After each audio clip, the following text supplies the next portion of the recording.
As Brett said, you reach a point where you've decided that property is the investment vehicle you want to go ahead with. Most investment properties are being sold within an SMSF structure at the moment because people have larger pockets of cash available there than they have.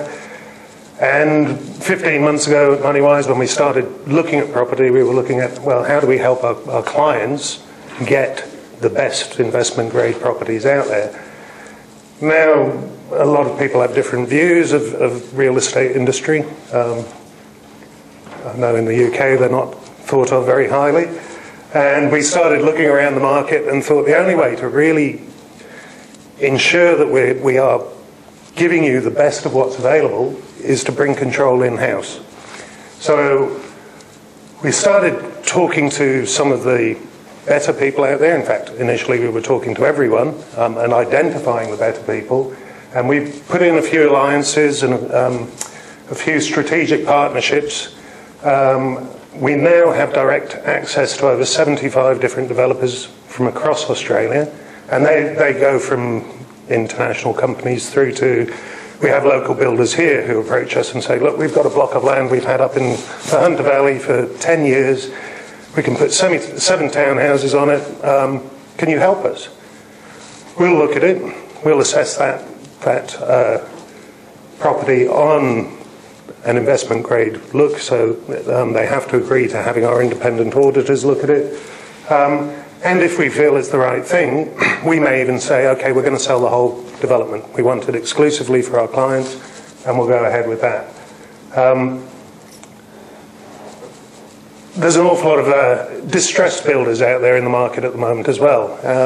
As Brett said, if you do decide to go ahead with an SMSF and then you do decide to buy a property, more pessimistic than Brett, I would say it's 8 to 12 weeks to get your SMSF through. And we may say just sit and wait because there's not the right property on the market at that time. Certain builders have indicated to us that because of our client base and because we can pool demand here, if we go to them and say, okay, we've got 4 or 5 people who are interested in these properties, those properties still have to be qualified by the independent assessors. And as long as they fit that criteria, they have then said, well, if you're coming in and doing a bulk buy, we will give you a Moneywise discount, which obviously goes straight back to you. Now, it may not be a huge amount of money, but they're indicating 10 to 20,000 off each property. It's far better in your pockets than in theirs. So we've been working at these allegiances everywhere with all the builders that we're using. I mean, there's an awful lot of hype in the property market. This is a development that I've just been asked to have a look at. It's up in Brisbane. In fact, it's not a development yet. It is this tiny patch of green grass here. It comes with a $30 brochure, a free Bang & Olufsen TV, and 3 flights up to Brisbane. That brochure, looking at it, that property as an investment property, is useless. The actual information in there that relates to its value as an investment is that little square there. What we try and do is strip out all the gloss out of it so that you're just looking at it. It's like deciding whether you buy BHP or Rio or anything. It's a bigger sum, but it has to be just on the pure fundamentals of the property. I hope that gives you some idea of what we do to try and help you select the best properties out there. Now, occasionally there are certain opportunities that come along that really, really are quite good. Now, one of those I want to talk about at the moment is NRAS. NRAS is the National Rental Affordability Scheme. Why am I passionate about NRAS as a property investment? It's not very often the government says, we want to give you $100,000. But that's what they're doing here. It was started in 2008. The government decided we're short on rental property across Australia, particularly in centres where growth is happening, where population growth is happening, but building isn't catching up. By introducing this scheme, they got the builders going, they got independent people financing the rental properties, and they're subsidising it. they pay you, at the moment it's $9,500 a year, but it's index linked for 10 years and it's tax free. There is a catch, you have to rent it at 20% below the market rate. Now, when it was first started, there was a lot of issues. People didn't understand it. They thought it was social housing, not affordable housing. And a lot of the lenders wouldn't touch it. A lot of investors wouldn't touch it because they thought they were going to end up with a house full of crackheads. It's not. It's for professionals. It's for police officers. It's for teachers. It's for fire personnel. It's for nurses. It's for people you would like as tenants. They do have to qualify. And we'll go through the sort of salary brackets that they have to be in. But here's an example. Now, all of these have sold, so you can't have any of these anymore.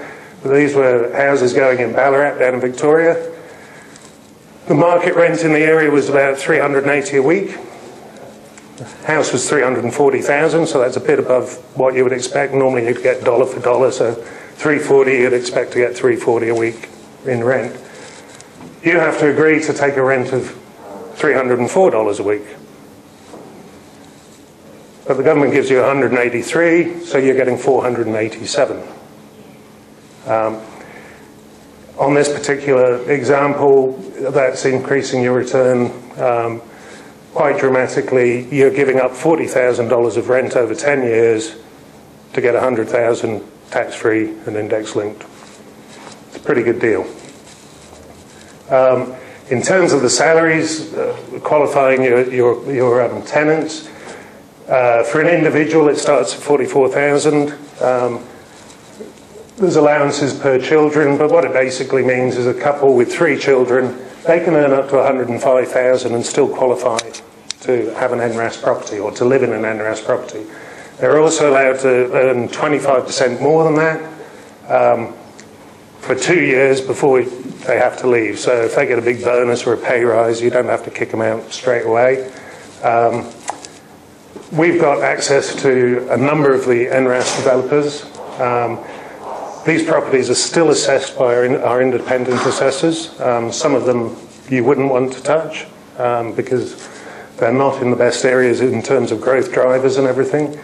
And we can handle all the lending. The other thing that you need to think about is that the actual rebate that you get is not linked to the value of your house.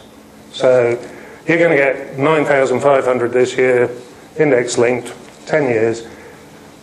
If you were in the fortunate position of having $500,000 to spend, or $600,000, you'd be far better off buying 300,000 houses because you're going to increase your returns dramatically.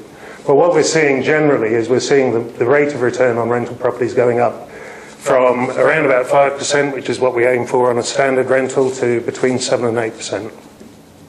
If legislation changes, the government might turn around and say, we're not going to pay you anymore. They tried that with the solar rebates, but backed off. It shouldn't really matter because you're still going to have an investment grade property in a high growth area. You're just not going to get that extra little percentage that you can get at the moment. Well, that's about all I've got to say on NRAS. I think I'll hand back to Brad. But I think you can see just from the brief things we've touched on tonight that there's a myriad of opportunities. You can take full control. They're not right for everyone, and we will make that really clear, but realistically, if you really want to have control, you want to make decisions in accordance with your advisors as to what you're doing, and you do, particularly if you want to invest in property, SMSF is probably the way to go. Some of the things that we spoke about tonight being disadvantages, look, realistically, for instance, there's software that will help you manage the paperwork issue, because there is quite a lot, but it doesn't need to be, and the software's got better and better, so half the time that's removed. As far as like making mistakes, look, there's not many people run these things without speaking to their accountant or their advisor, and that's really where we come in. So if you did want to run one of these things, you've got the expertise of people like Joe that we can call on. We obviously know a lot about super as well already. We've got lending specialists here who have already set up these structures. So it's really just a matter of making a decision whether you want to do one, and then obviously you've got the people here to help you. So you're not sort of cast adrift into the car park to go and set one up out there with a toothpick and some string and try and put it together. The idea is you've got everyone here who can help you set these things up. So if you think they're right for you, have a chat to your advisor. or your accountant who works here, and yeah, get started. If the government does withdraw that, in that example, $183, and you could then charge instead of $304 rent, you would go back up to $380. Yes. Yeah. So hopefully there is a market for that. Oh, yeah, I mean, that is the rental market in that area, and it will be in a high-growth town. It will have drive factors. There was a development up in Butterham, which initially you would think that's not great, but that was sort of fly-in, fly-out for all that going on in the place. So, and also, if for any reason whatsoever, during that 10 years you decide that you don't want to be part of the NS, you're going to have to give a 90-day, depends on the manager, but a 90 or 100-day notice, and you can walk away from it. Oh, still get the property. Still keep your property. And just put It's it not on like the defence website. housing where the government has a hold over the property. It's just an agreement that you have with the government. It's like you're volunteering your property for a scheme, so to speak. So it's still your property, and we would always qualify ignoring the NRAS benefit. So we'd want it to stack up based on the rent without the NRAS anyway, and the NRAS benefit is just a bonus. We do that with any sort of government benefit actually. If it's depending heavily on tax rebates or anything just to survive, we wouldn't do it. We just consider that a bonus because they can change. You can negative gear in super, but remember the tax rate we spoke about, it's only 15%. So you don't want to go mad with your debt in super. If something's heavily negatively geared, you might actually be better doing it outside super. Does that make sense? Yeah. Yeah, so sometimes you will hear people say you can't negatively gear in super, you actually can. But obviously, it depends how much you're contributing as well, whether that helps at all with your tax position in your fund, but it's not, you'd be aiming for that to be a short-term thing. You'd want it positively geared as soon as possible. If you had a negative gear in your super fund of $10,000, you're only going to get $1,500 back. If you're doing it outside, you're going to get $4,650 back. But with every property, that always turns around. Yeah. So then you've got that advantage. Like once it becomes positively geared, you're not dealing with that situation. What do I do with it now? I'm paying this high tax rate, and I've also got capital gains tax. So, you know, if you have residential outside for negative gearing, remember you can't get that in the SMSF later. So it's not, you can't, unfortunately, how awesome would that be if you could have it negatively geared outside and then you tip it in later. That'd be best scenario. Right. Yeah. Work for commercial though, so. For all that, Brett, you were talking earlier about different funds and moving them into these sort of funds. What restrictions are there on the types of funds you can roll or can't roll over from? It's really, like for instance, you're, if you don't mind me saying, you're in state super, yeah?